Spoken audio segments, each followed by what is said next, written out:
Bienvenue sur ma chaîne YouTube. Il s'agit de la présentation du filtre Away Fade, F-A-D-E-D, donc fondu, c'est ce qu'on voit. Pour rappel, l'image d'origine c'est celle-ci, et on va tester un peu plus, un peu plus approfondie, ce filtre. Si vous trouvez intéressant mes explications, je vous remercie de me mettre un pouce vers le haut et de me laisser un commentaire.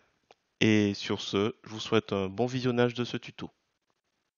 Alors, c'est parti. Donc là, c'était le premier filtre, j'espère d'une longue série. Alors, on revient sur l'image de base.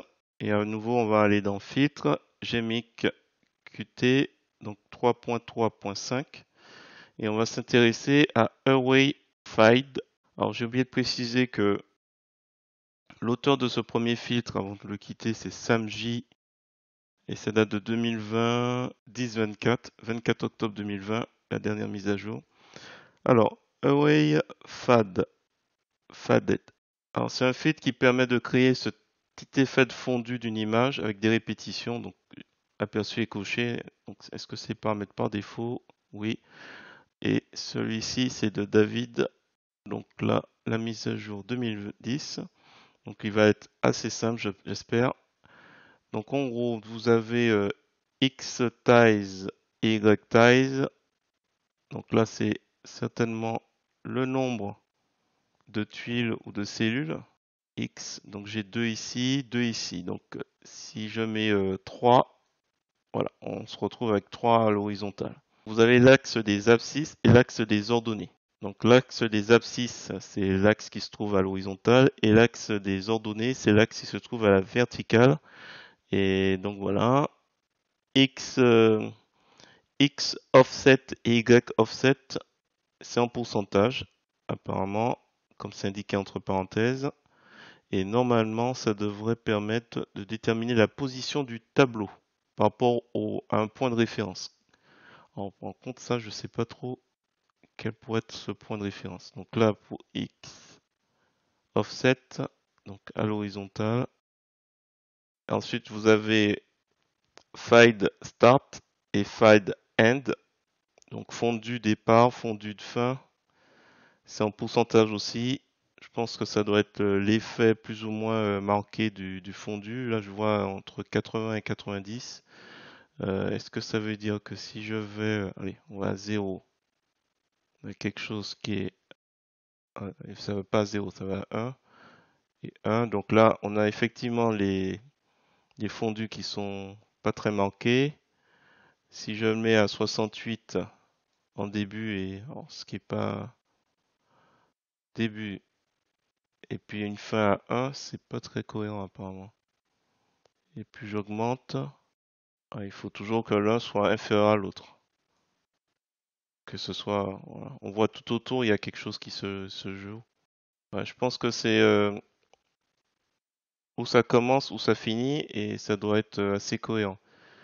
Donc si je réduis, ouais, si on réduit, je vois que ça finit par devenir un petit losange. Là, c'est la fin. Hop, ça augmente, ça augmente. En fait, c'est des losanges au milieu, entre les intersections. Alors ensuite, mirror. Oh là. Donc normalement, il est sur aucun. L'axe XY.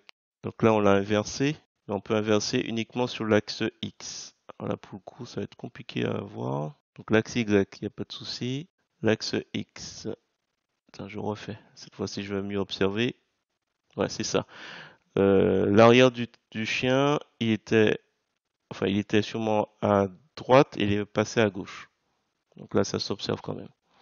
Ensuite, le dernier permet normalement de voir comment il réagit au niveau des répétitions. Shrink, normalement, on va voir, il y a expand, normalement c'est étendu. Et oh, celui-là repeat, je pense que c'est une sorte de boucle. Alors est-ce qu'on verra? On va tenter. Hein. Pas si ça se voit. Pas spécialement. On voit pas trop l'effet. Alors j'imagine que c'est par rapport au bord du cadre. Comment ça veut dire quand peut-être que l'image va être réduite pour tenir compte de la taille du calque d'origine. Alors j'imagine que là, il n'y a vraiment rien qui se passe. Je vais laisser sur repeat et on va jouer sur, voilà, par exemple là, la tête du chien, on voit ses oreilles ici. Je pensais que ce serait lié à ça. Je vois pas d'effet. Voilà, celui-là est un peu un mystère. Alors normalement, ça veut certainement dire que c'est censé être réduit pour tenir compte de la taille de l'image d'origine. Expand pour moi, il devrait s'étendre et repeat devrait se répéter. Bon, celui-là, je ne sais pas si c'est fonctionnel ou si c'est moi qui ai mal interprété ce filtre. Là, pour le coup, c'est un peu un mystère. Bon, on va tester, on creusera un peu celui-là. Donc là, comme la précédent filtre, actif. Donc actif, toujours par défaut, ce sera ça. Et sortie nouvelle image. Comme ça, on ne perturbe pas. On fait OK. Voilà, donc là, on est sur une nouvelle image. Il nous a fait, là pour le coup, il faudrait peut-être que je teste le filtre. On va revenir vite fait. Je vais réafficher et on va jouer sur Expand. Mais là, pour le coup, ou alors attendez, je vais mettre par défaut. Je vais mettre Expand. Je sais pas si c'est lié à un problème de filtre. Je vois pas spécialement de différence. Voilà, j'ai remis les paramètres par défaut, je vois pas spécialement de différence. Ok, bon, bah, écoutez, voilà, c'est terminé. Donc, c'est un filtre de David Schumperle. C'était une mise à jour qui datait de 2010. J'espère que cette petite vidéo vous a plu. Si c'est le cas, je vous remercie de mettre un pouce vers le haut et de me laisser un commentaire. Et sur ce, je vous dis à bientôt pour d'autres tutos.